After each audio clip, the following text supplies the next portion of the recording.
The Bird and the Squirrel, a short moral story.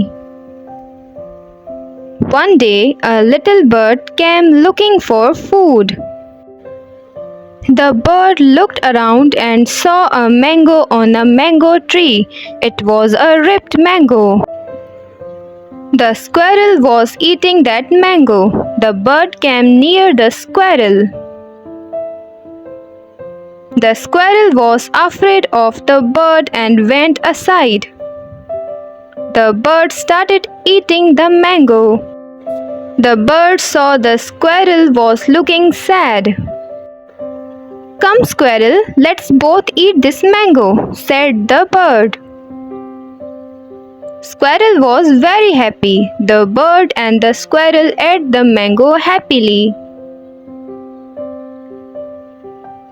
Moral of the story is, share everything equally with others is the best way of the life.